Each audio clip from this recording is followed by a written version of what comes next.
फाल्गुन शर्मा है। मैं गाँव जलास से बिलॉन्ग करती हूँ। तो डिस्ट्रिक्ट पुंछ का एक छोटा-सा गाँव है नियर टू एलओसी। रिसेंटली मैंने सीडीएस एग्ज़ाम क्वालिफ़ाई किया है विद एआईआर 10 और this was my 6th attempt in this process. मेरी जो बेसिक स्कूलिंग है वो गाँव जलास से ही हुई है। मैंने जो मैट्रिकुलेशन है वो गवर्नमेंट हाई स्कूल जलास से की। उसके बाद में मेरी जो 12th है वो government higher secondary school Sheeshmahal Poonch से और ग्रेजुएशन मैंने जीडीसी पुंछ से की है। Then I pursued masters from university of Jammu in botany stream. उसके बाद राइट फ्रॉम द ग्रेजुएशन मैंने सीडीएस के लिए प्रिपरेशन शुरू कर दी थी और in the last year of graduation I appeared for the exam. Unfortunately, I couldn't clear the exam in my first 2 attempts, but after that, subsequently I cleared CDSC. But SSB interview मेरा इतना अच्छा नहीं जा रहा था। शुरू के में 5 अटेम्प्ट्स में स्क्रीन आउट रही और then in the 6th attempt I got screened in and also got recommended and now I also got merit in with AIR 10. Army choose करने के पीछे रीज़न था बिकॉज मैं पली बड़ी इसी गाँव में हूँ। तो जैसे कि गांव बिल्कुल नियर टू एलओसी है तो हमारा आर्मी के साथ बड़ा इंटरेक्शन रहा है right from the childhood. Army ने डिफरेंट टाइम पे इवेंट्स ऑर्गेनाइज करते रहे ड्यूरिंग अवर स्कूलिंग। हमने काफ़ी सारे इवेंट्स आर्मी के साथ हमने ज्वाइन किए वहाँ उन्हें पार्टिसिपेशन की। काफ़ी क्विज़ेज ऑर्गेनाइज करते रहे टाइम टू टाइम या कोई एथलेटिक्स चैम्पियनशिप या कुछ भी ऐसे बड़े सारे इवेंट्स जो आर्मी ऑर्गेनाइज करती रही। तो उनको देख के वहाँ जो आर्मी ऑफिसर से हमारा इंटरेक्शन होता रहा, उनको देख के उनसे प्रभावित होकर उनका डिसिप्लिन देख के तो एक बेंट था। और साथ ही में जो ये एक एलओसी है तो यहाँ पे जो शेलिंग है वो रेगुलरली हुआ ही करती थी। तो एक जो वो जोश होता है आर्मी को देख के तो वो शुरू से ही था। तो इसलिए मेरा ध्यान था कि आर्मी में ही ट्राई करना है, वही ज्वाइन करनी है। आर्मी बैकग्राउंड नहीं है। मेरे फादर एजुकेशन डिपार्टमेंट में लेबॉरेटरी असिस्टेंट हैं। मेरे भाई ने रिसेंटली आर्मी ज्वाइन किया है, अभी वो नाइक है। तो एक्चुअली प्रिपरेशन हम दोनों ने साथ में ही की थी कि हम आर्मी के लिए ही जाएंगे। वो पहले चला गया उसके, लेकिन गर्ल्स के लिए अब सीडीएस एग्ज़ाम होता है आफ्टर ग्रेजुएशन, तो मैंने वो ट्राई करके अब मैं आर्मी के लिए सेलेक्ट हुई हूँ।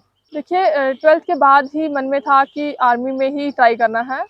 तो शुरू में नीट दिया क्योंकि तब इतनी अवेयरनेस भी नहीं थी कि कैसे आर्मी कैसे ज्वाइन कर सकते हो। और गर्ल्स के लिए स्पेशली तो इतनी अवेयरनेस यहाँ थी नहीं कि गर्ल्स कैसे आर्मी में ज्वाइन होती भी हैं या नहीं, तब नहीं पता था।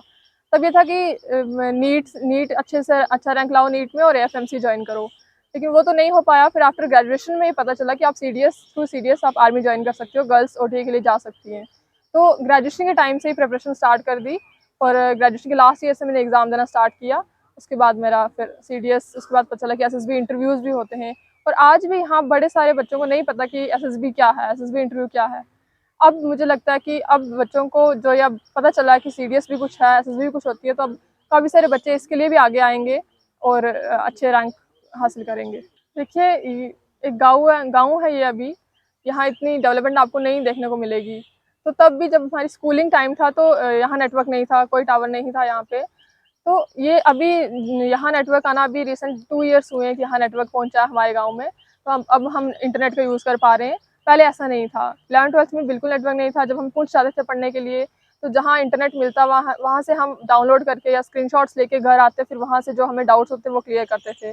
ग्रेजुएशन के टाइम भी नहीं था इंटरनेट, लेकिन उसके बाद जैसे कोविड आ गया तो कोविड में सब कुछ ऑनलाइन हो गया था। स्कूलिंग सारी क्लासेस ऑनलाइन हो गई, तो हमें बड़ी परेशानी हुई यहाँ जितने भी बच्चे थे। तो वो क्या था, फिर हम घर से निकल के 1-1.5 किलोमीटर जहाँ हमें इंटरनेट मिलता था, जो मेन चौक है यहाँ पे, यहाँ तक आना पड़ता था। हम फिर कहीं साइड पे बैठ के किसी मंदिर के सामने ग्राउंड में बैठ के वहाँ हम अपनी क्लासेस ज्वाइन करते थे। तो इस सब में जैसे हमें पता कि अब हमारे पास फैसिलिटी नहीं है तो हमें अरेंज रिसोर्सेज के पास जाके हमें वो चीज़ें कलेक्ट करनी थी।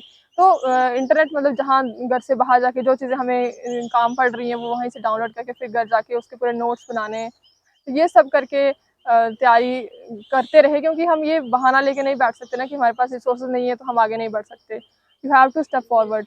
तो वैसे ही करके आपको अगर दुनिया के साथ कम्पीट करना तो आगे बढ़ना ही होगा। तो ऐसे ही बस इधर उधर से थोड़ा अरेंज करके तो हमने आगे बढ़े हैं हम। तो देखिए ये तो पहले तो अपने जो बेटियां यहाँ की उन्हीं का ही माइंडसेट चेंज होना चाहिए कि हमें कुछ करना है। और वो कैसे होगा, जब वो किसी को देख के देखेंगे कि नहीं कोई अगर यहाँ से आगे बढ़ रहा है तो हम भी बढ़ सकते हैं।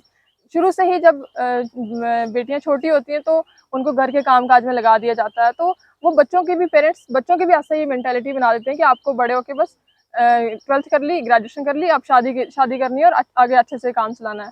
पर जब तक गर्ल्स खुद अवेयर नहीं होंगी, खुद अपने लिए नहीं खड़ी होंगी कि नहीं हमें भी कुछ अच्छा करना है, हमें भी आगे बढ़ना है, तब तक चीज़ें सही नहीं होंगी।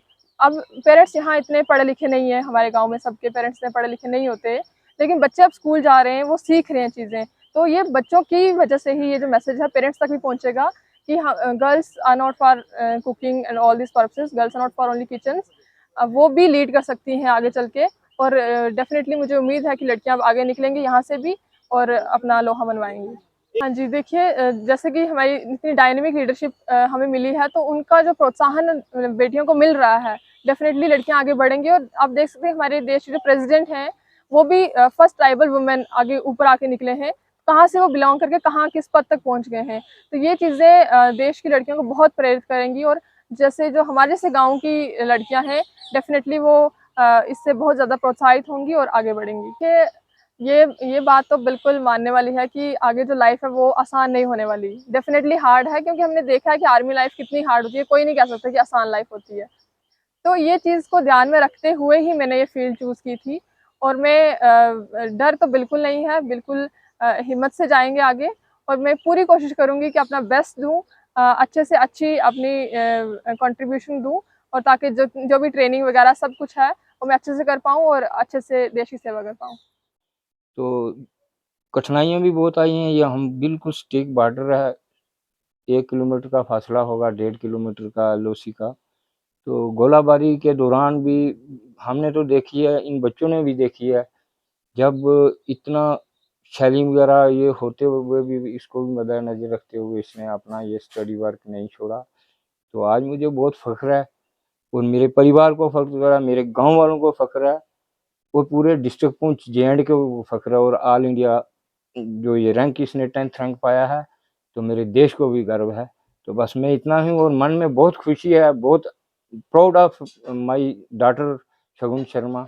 हाँ, जब हम इधर ये बचपन से ही इसको पढ़ने में अच्छी थी ये, और हर जगह क्विज प्रोग्राम देने के लिए आर्मी में जाया करती थी। उधर ये देखती थी जब ऑफिसर को, और देखती थी, सोचती थी हाय मैं भी कभी ऐसी आर्मी ऑफिसर बनूं। तो इसकी लगन हो गई, फिर इसने स्टडी की। फिर हम इधर से जब जाते आते हैं, कई बार ये पुंछ जाती थी स्कूल में, तो इधर शेलिंग शुरू हो जाती थी, फिर उधर रुक जाती थी, फिर जब शेलिंग बंद होती थी तब घर आती थी।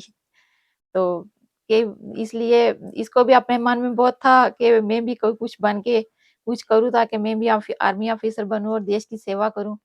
तो मैं यही कहना चाहूँगी, दीदी हमेशा से हमारे लिए मोटिवेशन है। उन्होंने हमेशा हमें इतना मोटिवेट किया है कि आप पढ़ो, आगे बढ़ो। अभी उन्होंने रैंक लिया है, तो हमारे लिए उन्होंने एक पाथ सेट किया है कि आपको क्या करना है, कैसे करना है। वो तो हमारे लिए लाइव एग्ज़ाम्पल हैं, हमारी इंस्पिरेशन है। जैसे उन्होंने स्ट्रगल किया, उन्होंने हमें बताया कि हर चीज़ हो सकती है, कोई ऐसी चीज़ नहीं है जो नहीं हो सकती। तो हम भी उन्हें देख के ये अपने अंदर हमें जोश आता है कि दीदी ने किया, हम भी करें कुछ। हम भी इसी रास्ते पे चल रहे हैं, और होप हम दीदी की तरह कुछ करेंगे। प्राउड फील हो रहा है जो दी ने एग्ज़ाम क्वालिफाई किया है, और मैं सब पेरेंट्स को ये कहना चाहती हूँ कि आप भी अपनी बेटी को आगे बढ़ाएं और उनको भी सपोर्ट करें। यहाँ पे जो बॉर्डर एरिया है, कई पेरेंट्स सपोर्ट नहीं कर पाते अपने बच्चों को, और मैं उनको रिक्वेस्ट करती हूँ कि वो भी अपने पेरेंट्स बच्चों को सपोर्ट करें। नेक्स्ट बलराम शर्मा, मैं गढ़वाला फल से पेंशन आ रखा हूँ। जो शुभम शर्मा है बेटी हमारी, ये मेरी पोती लगती है। उसके बाद जो इसने सीडीएस कमीशन पास किया है सर, इसमें हमें गर्व की बात है।